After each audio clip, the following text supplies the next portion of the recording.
good evening. If you've got a question, please raise your hands, and we will try to get around the room with the microphone as best we can.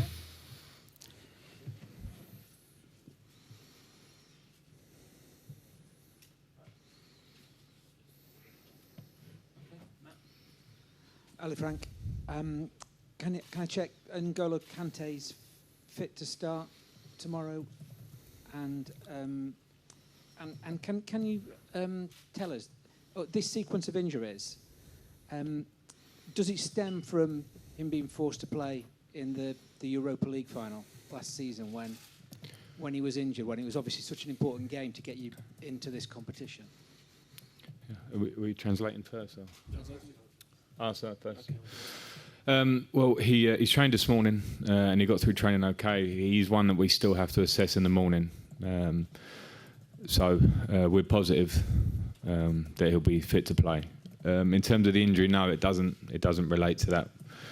What that injury probably did do, or the fallout off the back of that injury, regardless of whether he played that game or not, he had the injury. Was it meant he had a broken pre-season.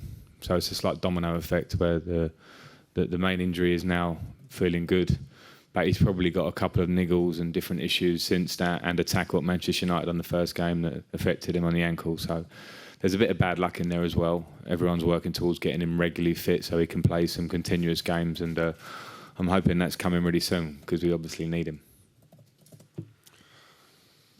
Coach, quel est l'état de Kanté en ce moment? Est-ce que cette série de blessures est liée au fait qu'il est peut-être qu'il a été forcé de jouer sur les matchs d'avant? Aujourd'hui, donc il a essayé aujourd'hui à l'entraînement. On va encore voir ce qui se passera demain matin après quelques essais. Et voilà, la blessure n'est pas liée à ça. Il a aussi quelques petites douleurs au niveau des chevilles. Mais bon, tout le monde se prépare sereinement pour le moment, et on verra donc bien pour Kanté par la suite. Frank, awkward question, I'm afraid. Is Ross travelling with you, and did he have permission to be in Liverpool on Sunday night? He is travelling. He's with us. In terms of permission, I don't have to get. Well, I don't expect permission for a day off to be in Liverpool. It's not a problem. In the modern world, Liverpool, the least of my worries, that few hours to go up there and back, especially when your family's there. It's important for people to see them. To address the issue, I think first and foremost, he hasn't committed a club code, being out or 48 hours before a game, etc. The lads were given a day off on Sunday. He hasn't committed a crime, probably other than eating chips in the back of a cab, which is probably a bit out of order for the cabbie. But on a serious note, what he has probably done, from my point of view, is be naive to be out on that evening in the build-up to a Champions League game. He's admitted that as well. I'm very aware of that. And on a professional level, those are little things that shouldn't happen. But from my point of view as well, I like Ross. I've had absolutely no problem with him since I've been here. The opposite. Trains hard, wants to do well for this club. And I think really this morning he sort of admitted he made a mistake. And I'll take that one at face value. And we move on. À propos de Ross, est-ce qu'il voyage avec vous? Est-ce qu'il fait partie donc du voyage? Et donc où sera-t-il à Liverpool dimanche? Est-ce qu'il a donc la permission? Oui, donc il voyage bien avec nous. Donc il a eu un jour de repos à Liverpool. Donc c'est important. Mais voilà, le fait est qu'il n'a pas suivi les codes du club. Voilà, il n'y a pas eu vraiment de crime non plus. Mais ce qu'il a fait, je pense, c'est un peu de la naïveté d'être sorti comme ça, de la sorte, avant un match de Champions League. Et à ce niveau-là, au niveau professionnel, ça ne devrait pas se produire. Ross, c'est quelqu'un qui peut apporter, il sait qu'il peut apporter à l'équipe, au club, et il sait aussi qu'il a fait une erreur. Hi Frank. With that in mind, we've all spoken a lot about the young team and the young squad you've got, and they are young men.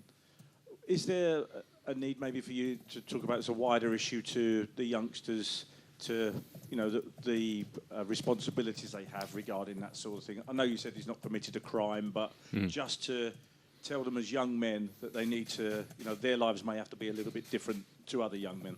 Yeah, that is my responsibility to do, and I do it constantly, as do the staff, as do the academy, as these young men have come through the academy. Ross obviously not, but a lot of the other lads that are playing for us. And unfortunately for them, and this isn't an excuse for them, but they live in a modern day, and there are lots of benefits to them in terms of what happens with their careers, but there are also the difficulties that come with that, which is that people, I don't understand why, but people have to pick up their phone at first glance and try and video people in any moment that they think might be interesting to possibly sell or pass on. Now, that again, it isn't our problem as such. People seemingly will do that. What the lads need to do is, firstly, for their own benefit, behave in a way, whether you're a footballer or anybody, actually, I think, growing up, as these young men are.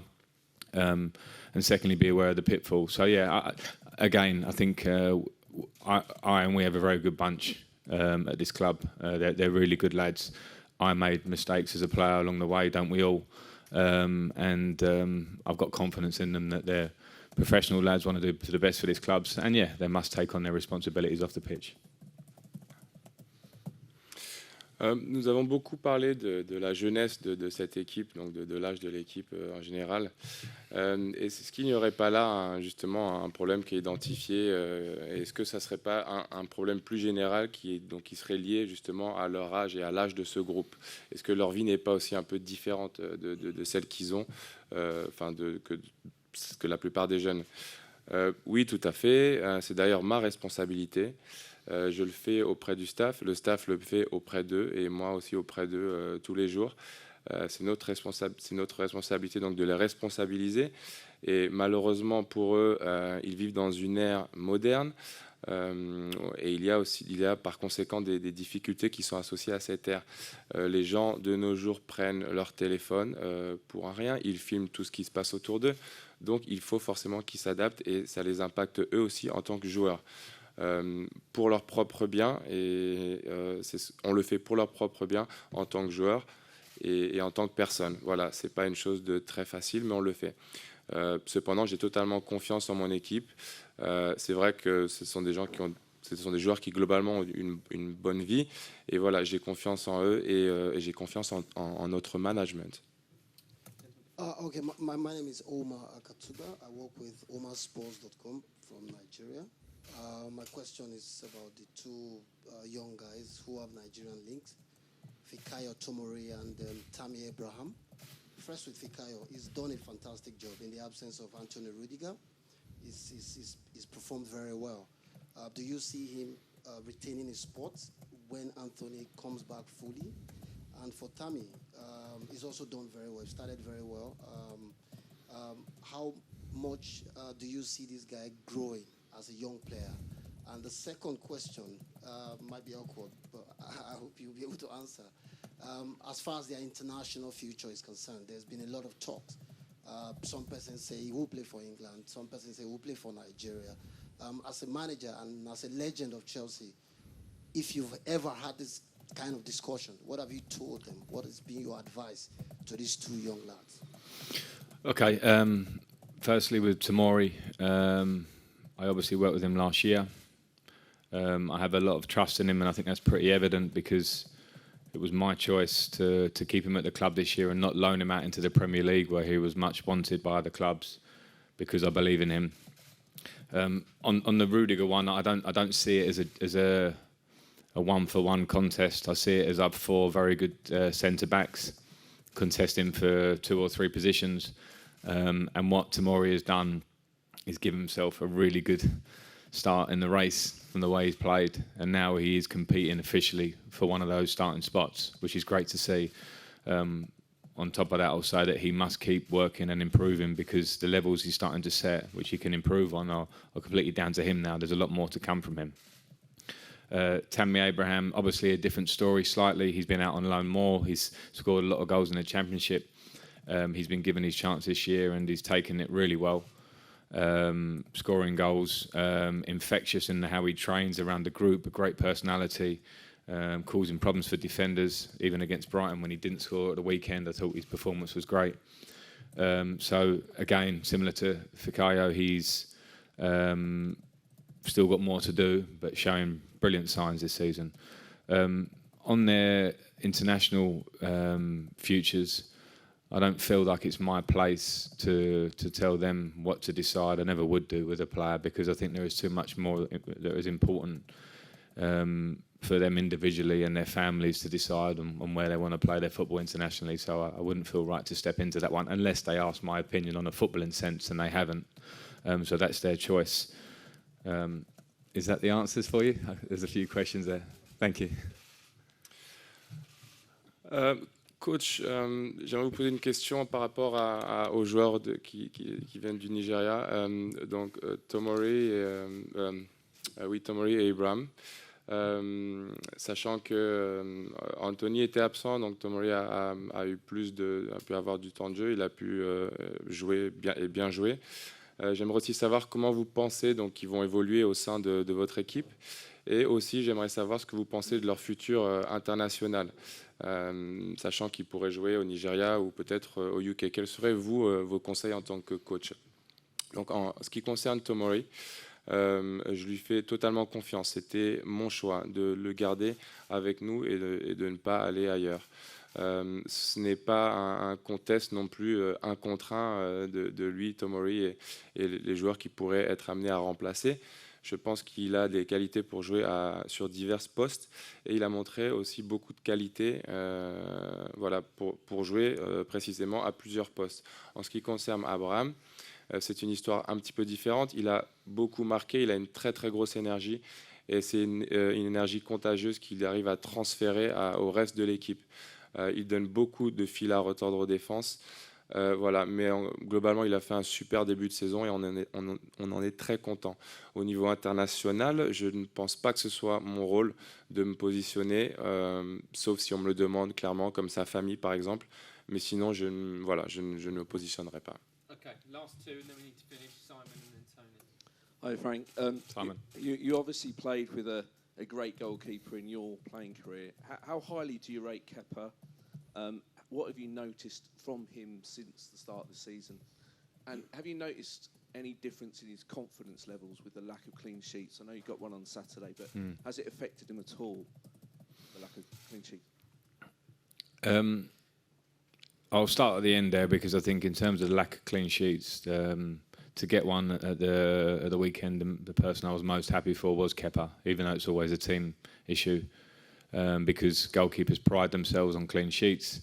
And one of the things I've seen in Kepa this season, since working with him, that he's a very determined, very good professional, wants to improve, goes about his work daily in a way that is very focused, and I love that for starters. In terms of confidence, his confidence shouldn't go down. The clean sheets are not always his own responsibility, and he knows that. But I also think that when there have been moments this season where he feels it may have been his responsibility, he's very open to accept that fact and work to improve. So I've been really impressed with him. He's managed to become, he's Spain's number one as of the last squad. When you think about who he's competing against at that level, then that's something very serious. He's a great age for us in terms of where he's at in his career. I thought the second half of last season, particularly, I watched a fair few games, some of the saves he was making to help Chelsea win games and get through to the Europa League final and Champions League spot. I thought he grew as the season went on.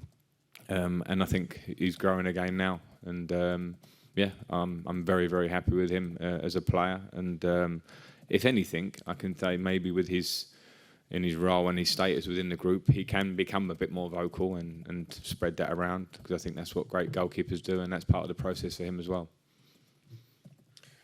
Just Zero when you don't concede. When we concede, no. Okay, I got you. Sorry. Donc, je voudrais vous poser des questions à propos de votre gardien qui justement s'efforce de progresser en ayant sans concéder de but. Est-ce que vous avez pu remarquer justement qu'il y ait des différences ces derniers temps dans son comportement? Donc le gardien en effet s'efforce à ne pas concéder de but. Il est très déterminé à progresser chaque jour. C'est vraiment dans son objectif de ne pas prendre de but. J'adore vraiment ça à propos de lui, le fait qu'il soit confiant, il prend ses responsabilités, il a accepté aussi le fait qu'il faille qu'il progresse. Et ça, pour moi, c'est très important. Il est aussi à un niveau de sa carrière où il a un bon âge. La moitié de la saison dernière, il a vraiment aidé Chelsea à grandir. Donc, on a pu grandir ensemble. Et il continue à grandir aujourd'hui. Je suis vraiment content de la personne. Je suis aussi très content du joueur et son rôle qu'il apporte dans le groupe. Il pourrait bien évidemment devenir de plus en plus vocal. C'est ce qu'on attend souvent des gardiens de but. Okay, last question. Hi Frank. After what happened against Valencia, you need something from this game tomorrow night. I just wondered what your message to your players was going to be before they go out tomorrow night. Something along those lines. I think we have to be honest. I thought Valencia wasn't the worst game for us. We played okay. We should have got a result, but it was a harsh lesson in switching off for a second and losing a match at this level. I think that idea ramps up even more when you travel in the Champions League and play away from home at stadiums like this against top European teams. And with Lille, they have a lot of threats to us, particularly in forward attacking areas where they have a lot of speed and a lot of quality. So it's not the be-all and end-all, as in there are 4 more games after this. We have to see it in the big picture. But as we sit here now with no points from the first game, yeah, it's a game we certainly have to be very ready for to try and pick up something. So yeah, the players will be very aware of that. We can hopefully bring the confidence of the last 2 results that we've had back home to really solid wins and bring it tomorrow night, because we have to trust that if we play at our best, then we'll get the result we want.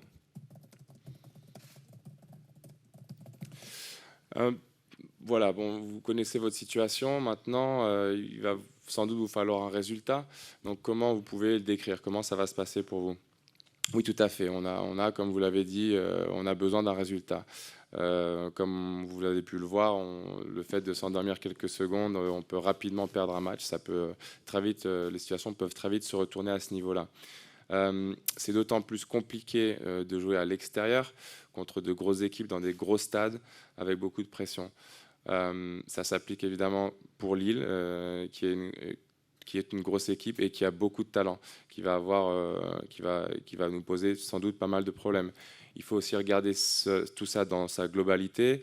En effet, il nous faut des points, il nous faut voler des points à l'extérieur tout de suite et maintenant. Voilà, nos résultats à la maison, donc dans notre championnat, nous a quand même permis de finir sur 2 grosses victoires, ce qui nous a aidé à construire de la confiance pour ce match qui arrive contre Lille. Okay, Thank you. cool. Thanks, coach. Appreciate it.